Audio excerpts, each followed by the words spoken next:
Boris Greenblatt. Diagnozė vėžys. Gydytis ar gyventi. Alternatyvus požiūris į onkologiją. 8 skyrius. Pagrindinės vėžio atsiradimo ir vystymosi priežastis. 4 skyriuje kalbėdami apie vėžio kilmės teorijas, šiek tiek palietėme jo atsiradimo priežastis. Šiame skyriuje noriu išsamiau paaiškinti priežastis, kurios sukelia ir skatina vėžinius procesus.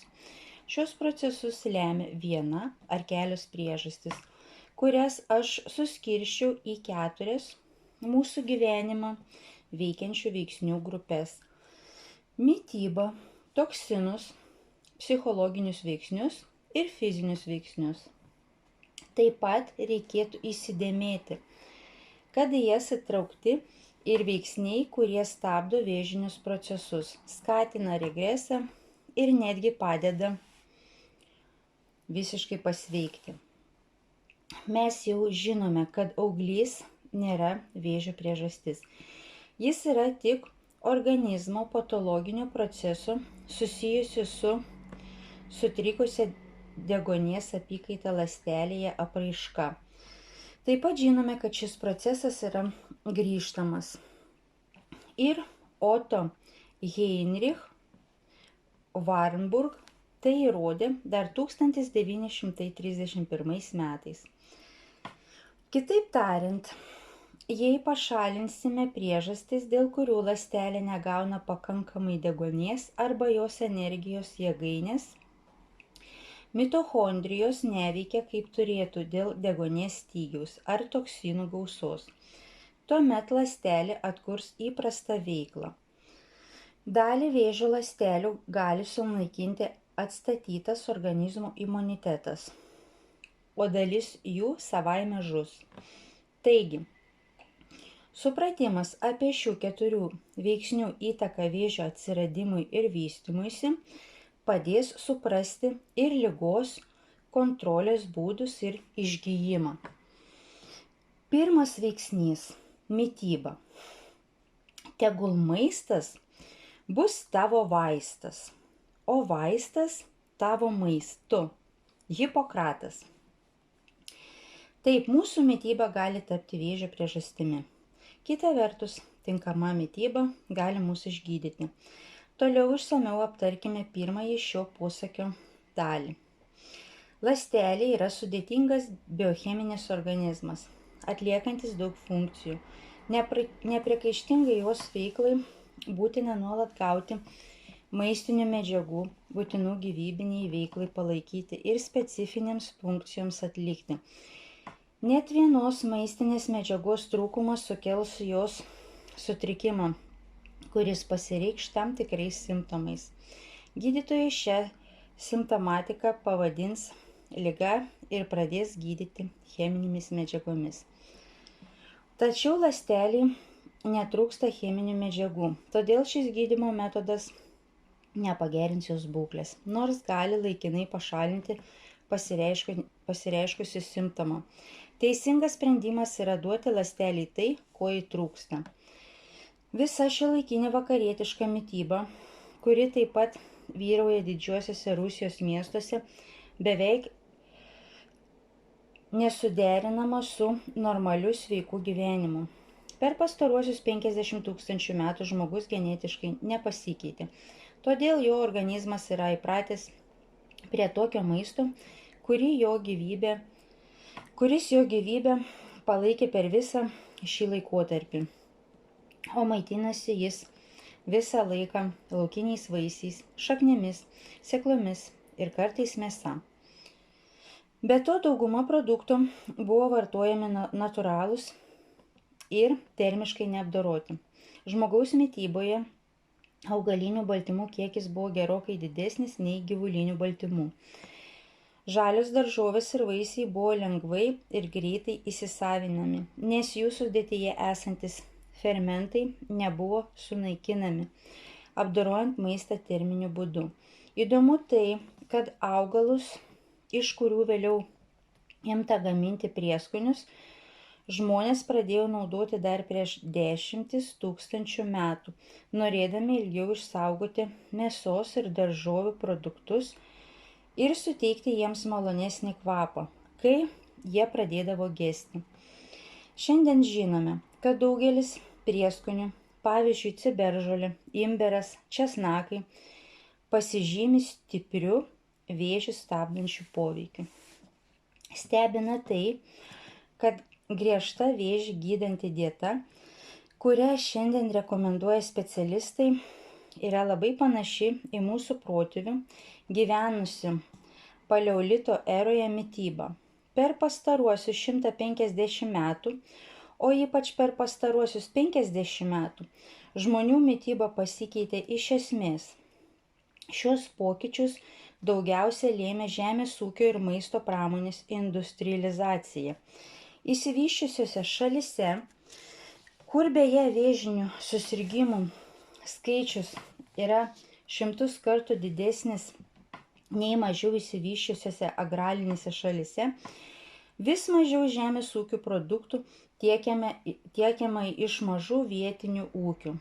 Prekybos centruose vis dažniau matome vaisius iš Pietų Afrikos, uogas iš Lotynų Amerikos, daržoves iš Ispanijos.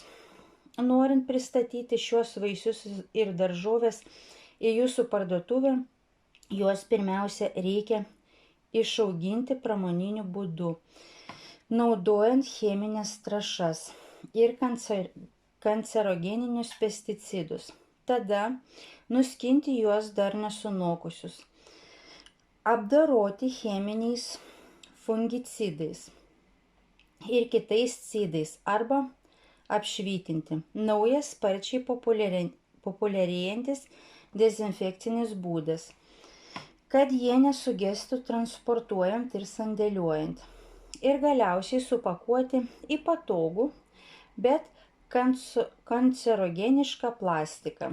Tai, ką mes perkame parduotuvėje, turi 60% mažesnę maistinę vertę nei ekologiški daržovės ir vaisiai išauginti vartojimo regione.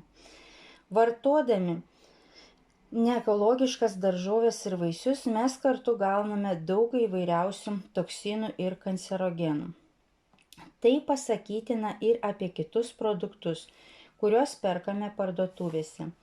Visi pramoniniu būdu pagaminti produktai, pavyzdžiui, mikrobangų krosnelėse paruoštas maistas, mėsos produktai, dešros ir paštetai, konservuoti maisto produktai ir taip toliau, yra labai mažos maistinės vertės ir prasto skonio, kuris pagerinamas eksitotoksinų ir kancerogeniškų gliutomatų. Visuose produktuose, kurių ilgas galiojimo laikas, pavyzdžiui, sausainiai, bulvių traškučiai, kiti užkandžiai, taip pat greitas maistas. Vietoj natūralių riebalų yra nenatūralių riebalų, transriebalų. Daugelyje dietinių produktų yra kitotoksino, aspartamo. Jo taip pat randama dietinėje koloje, jogurtuose ir kramtomosiose gumose. Šį sąrašą galima tęsti be galo, tačiau mano užduotis yra nepateikti nurodymas, ką pirkti ir ko ne. Norėčiau, kad skaitytojas suprastų, jog 90% parduotuvėse esančių produktų netinka sveikatai palaikyti ir skatina dažniausiai pasitaikančių lėtinių ligų vystymąsi. Raymond Francis knygoje Niekada daugiau nebijokite vėžio rašo: jei prie kasos pažvelgtume į pirkėjų krepšelius ir pakeistume prekių pavadinimus į ligų, kurias jie sukelia, tose krepšeliuose pamatytume vėžį, aterosklerozę, diabetą, išsėtinę sklerozę, Alzheimerio ligą ir kitas lėtines ligas. Šiandien nenuginčiamas faktas yra tai, kad maistinės medžiagos esančios mūsų maiste tiesiogiai veikia genus. Juos jungia arba išjungia. Ir pagrindinė genų mutavimo priežastis yra tam tikrų maistinių medžiagų trūkumas ląstelėje. Vos keletą maistinių medžiagų stoka ląstelėje didina DNR mutacijos tikimybę. Lygiai taip kaip ir radiacija, ir tai gali lemti vėžinio proceso pradžią. Mus ne kasdien veikia radiacija, bet valgome mes kasdien. Taigi, tinkamai maitindamiesi mes galime kontroliuoti savo sveikatą, atkurti ir palaikyti normalią jos būklę. Mūsų organizmas atsidėkos mums nepriekaištinga sveikata ir ilgaamžiškumu, jei stengsimės ir mokysimės mūsų šiandienos progresyvioje visuomenėje, kupinoje klaidingos informacijos ir mitų apie tinkamą mitybą, rasti reikiamą informaciją ir tinkamus produktus. Štai keletas tokių mitų. Gyvulinių baltymų maistinė vertė didesnė nei augalinių, nes pastarieji negali aprūpinti organizmo visomis būtinomis amino rūgštimis. Maitintis sveikai svarbiausia yra skaičiuoti kalorijas. Kad organizmas gautų pakankamai kalcio, būtina vartoti daug pieno produktų. Valgant tik augalinį maistą, organizmas negauna visų būtinų maistinių medžiagų ir reikiamo energijos kiekio. Daugelis vis dar tiki, kad tokia informacija skleidžia sąžiningi nepriklausomi mokslininkai, kurie reiškia nuoširdų susirūpinimą žmonių sveikata. Iš tikrųjų, didžiųjų mėsos ir pieno produktų, maisto ir medicinos pramonės korporacijų atstovai moka už pseudotyrimų populiarinimą žiniasklaidoje ir mokymo priemonėse. Mokslinis šių teiginių pagrindas yra pasenęs arba suklastotas. Daugybė tyrimų apie mitybos poveikį mūsų organizmui atitiktų sąžiningų mokslininkų išsklaido šiuos mitus ir atskleidžia visiškai kitokią tiesą apie mitybos ir sveikatos tarpusavio ryšį.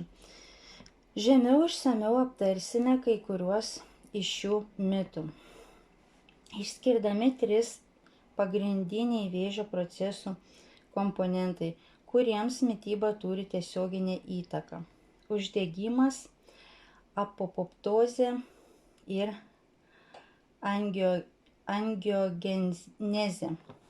Tam tikri produktai skatina arba stabdo šios procesus, taip nulemdami vėžio atsiradimą ir vystymąsi. Uždegimas yra pagrindinė daugelio lėtinių ligų, taip pat ir vėžio priežastis. Jis sukelia ir skatina vėžio vystymąsi, blogina deguonies patekimą į ląsteles, sukelia DNR pažeidimus ir ląstelių membranų funkcijų sutrikimus. Uždegimas silpnina aplinkinius audinius ir padeda navikiniam procesui plysti. Dažniausiai uždegimui palanki rūgštinė terpė, todėl mėsos ir pieno produktai dar labiau jį skatina, nes didina rūgštingumą, mažina pH.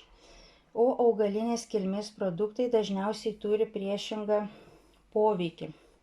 Dauguma antioksidantų esančių augaluose, maisto produktuose, beta-karotenas, vitaminas E, kofermentas Q10, resveratrolis, pektinas ir kiti kontroliuoja uždegimo procesą. Kitas svarbus uždegimą skatinantis veiksnys yra itin mažas omega-3 ir omega-6 riebalų, kurie yra labai svarbus esant organizmo uždegimui santykis. Omega-3 pasižymi uždegimą slopinančių poveikių, o omega-6 skatina uždegimą. Normalus jų santykis produktuose turėtų būti 1:2 arba kartais 1:1. Kadangi didžiąją dalį omega-3 ir omega-6 riebalų žmonės gauna iš mėsos ir pieno produktų, tai pagrindinė problema šiandien glūdi būtent šiuose produktuose. Pavyzdžiui, jei karvės ganyklose minta žole, tai jų piene ir mėsoje yra tinkamas omega-3 ir omega-6 santykis. Dėl žemės ūkio industrializacijos galvijų pašarai sudaryti beveik vien tik iš grūdų. Dėl to šis santykis keičiasi iki 1:20 ir daugiau. Tas pats pasakytina ir apie ūkyje auginamas žuvis. Nepaisant to, kad pavyzdžiui ant Škotijos lašišų pakuotės nurodyta, kad jie yra puikus omega-3 šaltinis, iš tikrųjų šių riebalų kiekis yra daug mažesnis būtent dėl grūdinių pašarų. Omega-6 vyravimas piene ir mėsoje iš esmės paaiškina uždegiminių ligų epidemiją ir gali būti viena iš vėžio atvejų padažnėjimo priežasčių. Taigi šiandien daugelis produktų nebegali užtikrinti normalios organizmui reikalingų maistinių medžiagų pusiausvyros. Apoptozė yra biologinis ląstelių mirties procesas, joms pasenus arba pakitus. Šis procesas apsaugo mus nuo vėžio ir užtikrina nuolatinę ląstelių regeneraciją. Daugelis augalinių flavonoidų skatina normalią apoptozę. Kurkuminas, resveratrolis, vitaminas E, žaliosios arbatos ekstraktas, kvercetinas. Angiogenezė yra naujų kraujagyslių maitinančių naviką formavimosi procesas. Jį nutraukus galima sustabdyti naviko augimą.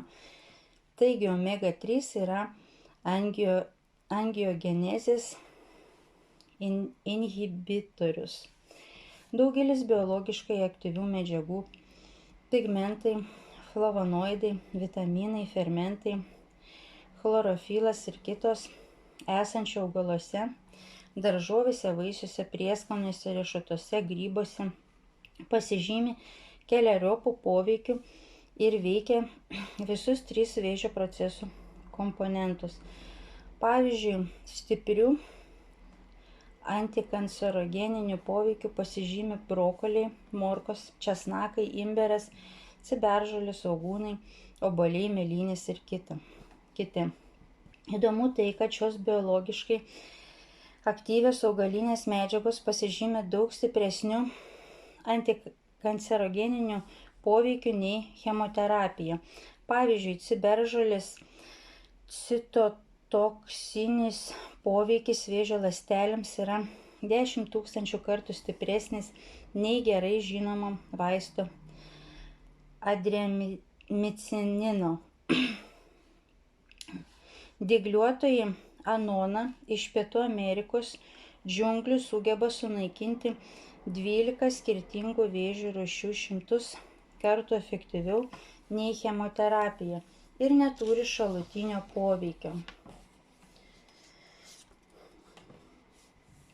Kad šios aktyvios medžiagos pasiektų vėžio ląsteles, būtina sąlyga. Vaisius ir daržoves reikia vartoti žalius. Terminio apdorojimo metu dauguma aktyvių medžiagų yra sunaikinamos. Pavyzdžiui, apdorojant morkas prarandama 75% vitamino C, 70% vitamino B1, 60% niacino B3, 50% vitamino B2. Be to, terminis apdorojimas sunaikina žaliuose vaisiuose ir daržovėse esančius enzimus, kurie padeda virškinimo procesui. Jei mes dažniausiai valgome termiškai apdorotus maisto produktus, tai mūsų organizmas turi pagaminti papildomą kiekį fermentų reikalingų virškinimui, o tam naudojami papildomi organizmo ištekliai. Dėl to apkraunama virškinimo sistema, nepakankamai virškinama, Sukeliamas imuninės sistemos atsakas į apdorotus maisto produktus, kuriuos organizmas suvokia kaip svetimus. Todėl turėtumėte valgyti kuo daugiau žalių daržovių ir vaisių. Vienas iš kenksmingiausių būdų yra maisto ruošimas mikrobangų krosnelėje. Šis procesas visiškai sunaikina pagaminto maisto maistinę vertę. Lieka tik negyvos kalorijos ir susidaro pavojingi toksinai bei kancerogenai. Jie trikdo informacijos tarp ląstelių mainus ir mažina kraujo gebėjimą pernešti deguonį, apkrauna imuninę sistemą. Iš maisto gauname ne tik biologiškai aktyvių medžiagų, baltymų, angliavandenių ir riebalų, bet ir tam tikrus bangų svyravimus, taip pat energijos. Visa tai sunaikinama gaminant maistą mikrobangų krosnelėje. Mūsų organizmas neatpažįsta daugelio denatūruotų tokio maisto elementų, dėl to badauja. Tam tikrų maistinių medžiagų trūkumo prasme, nes kalorijų kiekis yra išsaugomas.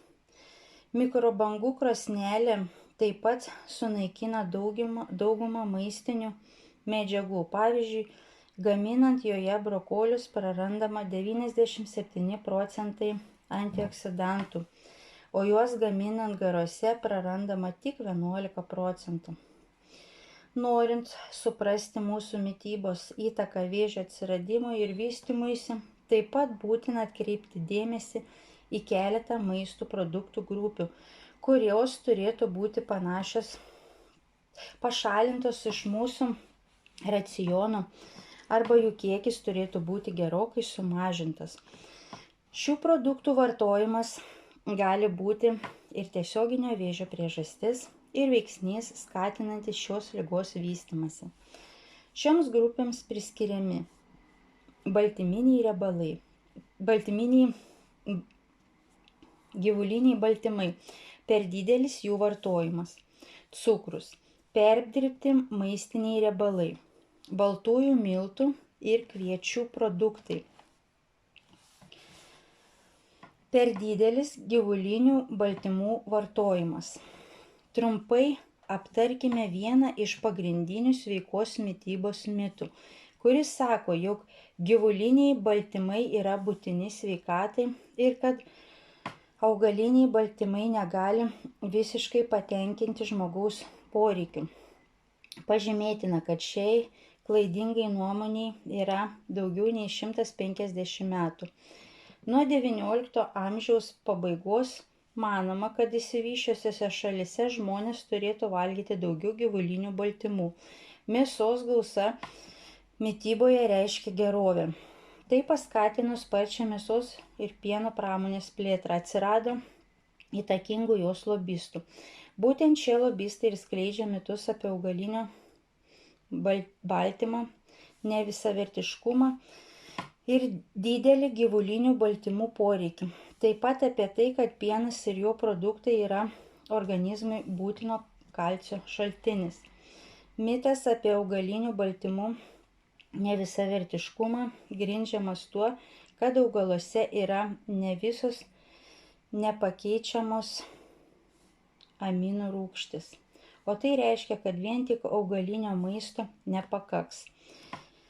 Iš tiesų, daugumoje vaisių ir daržovių paprastai nėra 1-2 nepakeičiamųjų aminų rūgščių. Tačiau iš kelių augalinių produktų derinio gausime visas aminų rūgštis ir nepatirsime jokių neigiamų veiksnių, būdingų vartojant gyvulinius baltymus. Pavyzdžiui, paprastuose daržovių salotose su pupelėmis, riešutais ar sėklomis rasime visas šias aminų rūgštis. Daugelio grūdų, pavyzdžiui, grikių, miežių, amarantų, speltų miltuose yra daug baltymų, kurie gali pakeisti gyvulinius. Be to, ankštiniai augalai, taip pat ir soja, yra puikus baltymų šaltinis.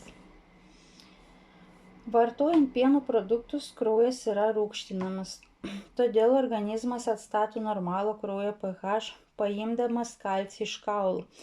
Štai kodėl išsivysčiusiose vakarų šalyse osteoporozės lygis, kurios priežastis yra mažas kalcio ir kitų mineralų kiekis kauluose, gerokai aukštesnis nei daugelėje besivystančių šalių, nors vakariečiai vartoja daug pieno produktų. Nepaisant to, klausomės vis tų pačių mitų ir perkame daug kalcio turinčių pieno produktus. Amerikos dietologas Colin Campbell knygoje Kinijos studija aprašė šioje šalyje atliktą tyrimą. Jo atskleistos išvados visiškai sugriovė mitą apie gyvulinių baltymų pranašumą. Augaliniai baltymai ne tik visiškai patenkina mūsų organizmo baltymų poveikį, bet ir pasižymi pranašumu lyginant su gyvuliniais baltymais.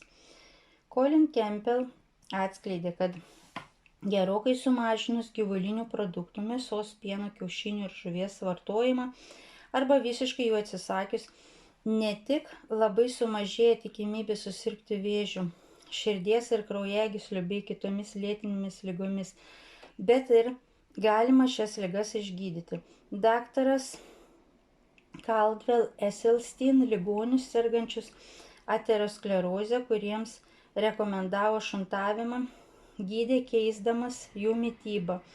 Po mėnesio veganiškos dietos, šiek tiek modifikuotos, bet cukraus druskos, daugiausia sudarytos iš neperdirbtų maisto produktų, jiems nereikėjo operacijos, o per 2-3 mėnesius priepuoliai visiškai išnyko. O šuntuotiems pacientams skausmas po kelių savaičių ir mėnesių vėl atsinaujino, nes patologinis procesas nebuvo sustabdytas. Kitas svarbus eksperimentas, kurį atliko Colin Campbell, atskleidė kazeino, pieno baltymo poveikį stipraus kancerogeno aflatoksino veikimui. Kai šis baltymas sudarė 20% žiurkių gaunamų kalorijų, visoms žiurkėms išsivystė vėžys, o grupėje, kuri gavo tik 5% kazeino, visos žiurkės liko sveikos. Tada jis tęsė eksperimentą ir pakeitė žiurkių maistą. Žiurkės, kurios gavo 20% pieno baltymų, pradėjo vartoti 5, o 5% pieno baltymų vartojusi grupė pradėjo vartoti 20% pieno baltymų. Rezultatai buvo tokie pat įtikinantis. Kai 20% grupės žiurkės pradėjo gauti 5% pieno baltymų, vėžiniai procesai sustojo ir pradėjo pastebimai regresuoti. O buvusios 5% grupės žiurkėms pradėjus 20% dietą atsirado auglių. Tada Colin Campbell eksperimentus tęsė su kitais kancerogenais. Rezultatai buvo tokie patys.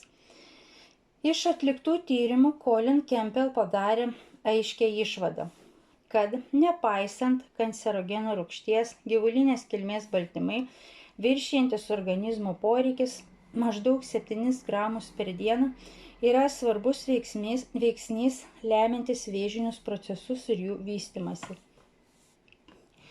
Tokie įtikinami rezultatai retai pasitaiko medicinoje, tačiau jie nesukėlė sensacijos žiniasklaidoje. Visagaliai mėsos bei pieno pramonės lobistai palaidojo šį tyrimą, o Colin Campbell diskreditavo ir sustiprino ideologinį darbą susijusi su būtinybė vartoti mėsos ir pieno produktus. Jei šiuos 7 gramus prilyginsime realiai mitybai, tai būtų 1 kiaušinis arba nedidelis mėsos gabalėlis kartą per 2 dienas arba 1 porcija jogurto kartą per 1-2 dienas. Taigi žmogus, ypač sergantis vėžiu, turėtų visiškai atsisakyti gyvulinės kilmės baltymų. Yra ir kitų priežasčių. Ne tik didėjantis toksinų kancerogiškumas, dėl kurių nerekomenduojama vartoti gyvulinės kilmės produktų. Aptariant pieno produktus, verta priminti, kad be vėžį skatinančio kazeino šiandien pienas primena toksišką gėrimą, kuriame daug biologiškai aktyvių hormonų, alergenų, stiprių antibiotikų, pesticidų, herbicidų, dioksidų, kraujo, pūlių, išmatų, tirpiklių, įvairių patogenų ir net radioaktyvių elementų. Pavojingiausias šio toksino kokteilio ingredientas yra labai stiprus IGF-1 augimo hormonas. Dideliai jo kiekiai gaminasi karvių, kurios auga vadinamojo galvijo augimo hormono arba RBGH, skatinančio pieno gamybą organizme. IGF-1 hormonas yra labai stiprus ląstelių dalijimosi ir augimo stimuliatorius, lemiantis vėžinių procesų atsiradimą ir vystymąsi. Beje, leduose, grietinėlėje yra keletą kartų didesnė šio hormono ir toksinų koncentracija. Be toksinų ir jų poveikį stiprinančių baltymų gyvulinės kilmės produktuose yra sočiųjų riebalų, kurie išstumia geruosius lipidus iš ląstelių membranų. Tai pažeidžiama membrana, jos pralaidumo funkcija ir sukuriamos palankios sąlygos vėžiui vystyti. Kitas gyvulinių riebalų trūkumas yra tai, kad jie skatina lytinį hormonų, testosterono ir estrogeno gamybą. Šie hormonai skatina augimą, o padidėjusi ląstelių ekspozicija lemia nuo hormonų priklausančių vėžio rūšių atsiradimą ir vystymąsi. Pavyzdžiui, prostatos, krūties, kiaušidžių ir gimdos vėžio. Svarbu pažymėti, kad augalinis maistas skatina SHB baltymų molekulės formavimąsi, kuri jungiasi su testosteronu arba estrogenu ir juos išlaiko neaktyvius tol, kol jų neprireikia tiesioginiai paskirčiai atlikti. Ir tai sumažina ląstelių ekspoziciją šiems hormonams. Be to, augalinis maistas aprūpina organizmą skaidulomis, kurios padeda pašalinti šios hormonus iš organizmo ir apsaugo nuo antrinio jų įsisavinimo žarnyne. O gyvuliniame maiste, kaip žinoma, skaidulų nėra. Vartojant nuriebintą pieną problema sumažėja labai nežymiai. Pieno cukrus laktozė, kurią sudaro gliukozė ir galaktozė, toksiškai veikia kiaušidės ir gali sukelti vėžį arba nevaisingumą. Daugybė tyrimų parodė, kad tarp mažai pieno produktų vartojančių gyventojų, pavyzdžiui, nedideliuose Japonijos miestuose, krūties ir prostatos vėžio pasitaiko 8 kartus rečiau. Be to, pieno produktų vartojimas taip pat turi įtakos mirtingumui nuo šių vėžio rūšių ir jis yra daug didesnis tarp žmonių, kurie ir toliau vartoja šios produktus. Šį faktą Colin Campbell patvirtino statistiškai, palyginęs Kinijoje vėžiu sergančių ligonių gyvenančių provincijose, kur vyrauja augalinė mityba, skaičių su ligonių gyvenančių labiau urbanizuotose provincijose, kur vyrauja labiau vakarietiška mityba, pasižyminti gyvulinių baltymų gausa skaičiumi. Tose Kinijos provincijose, kur mėsos ir pieno produktų beveik nevartojama, o mitybos pagrindą sudaro mažai apdoroti augaliniai produktai, Pagrindinio vėžių formų atsiradimo tikimybė buvo 200–400 kartų mažesnė nei dideliuose miestuose, kuriuose vyravo vakarietiška mityba. Amerikoje skirtumas tarp skirtingų rūšių vėžių skirtingose valstijose arba kaimo ir miestų vietovėse neviršijo 2,5–3 kartų. Siekdami atmesti įvairių etninių grupių genetikos įtaką vėžio atsiradimui, mokslininkai išstudijavo imigrantus atvykusius iš šalių, kuriuose vėžinių susirgimų skaičius labai mažas. Po kelerių metų vakarietiškos mitybos jų galimybės susirgti tapo tokios pat kaip ir tų šalių gyventojų, į kurias jie persikėlė. Kinijoje ir Japonijoje didžiųjų miestų gyventojų, kurių mityba vakarietiška, vėžio statistika panaši kaip ir vakarų šalių miestų gyventojų. Visa tai rodo, kad mūsų dabartinė mityba, kuri taip pat gali būti vadinama vakarietiška, yra kancerogeniška. Tai yra skatina vėžio vystymąsi ir sunkina ligos eigą. Apibendrinant, šiek tiek apie mėsą. Daugelis kenksmingų veiksnių, kuriuos mes minėjome, kalbėdami apie pieno produktus, būdingi ir vartojant mėsą. Per didelis gyvulinių baltymų, sočiųjų riebalų kiekis, skaidulų nebuvimas, toksinų ir kancerogenų gausa neekologiškoje mėsoje. Mėsa turi ypatingą trūkumą. Joje yra daug geležies, kurią organizmas labai gerai įsisavina. Todėl pernelyg didelis jos kiekis veikia kancerogeniškai, nes padeda augti vėžinėms ląstelėms ir vystytis metastazėms. Be to, geležies perteklius didina laisvųjų radikalų kiekį, kurie pažeidžia ląstelę, jos DNR ir taip sukelia vėžinius procesus. Jei mėsos sunku atsisakyti, tai ji turėtų būti vartojama kaip priedas, o ne kaip pagrindinis patiekalas. Reikia prisiminti, kad jei gyvulinių baltymų gauname daugiau nei 7 gramus per dieną, tai jų perteklius veiks kancerogeniškai. Įsivaizduokite, kokią grėsmę gali sukelti gyvulinės kilmės produktų vartojimas 3 kartus per dieną, o tai dažnai pasitaiko mūsų valgiaraštyje. Tuomet gyvulinių baltymų kiekis gali viršyti 100 gramų per dieną. Colin Campbell įrodė, kad gyvuliniai baltymai turi įtakos ne tik vėžio atsiradimui ir vystymuisi, bet ir sukelia diabetą, nutukimą, Alzheimerio ligą, širdies, inkstų ir degeneracinės akių ligas. Colin Campbell tyrimų rezultatai yra tokie svarbus, kad juos prasminga dar kartą paminėti.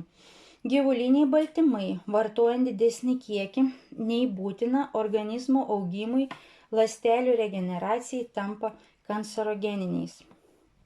Vartojant mažai gyvulinių baltymų sulėtėja vėžiniai procesai, skatinamas jų regresas.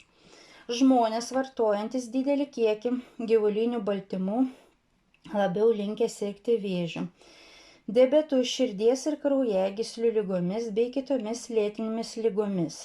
Pieno baltymas kazeinas yra labai stiprus kancerogenas.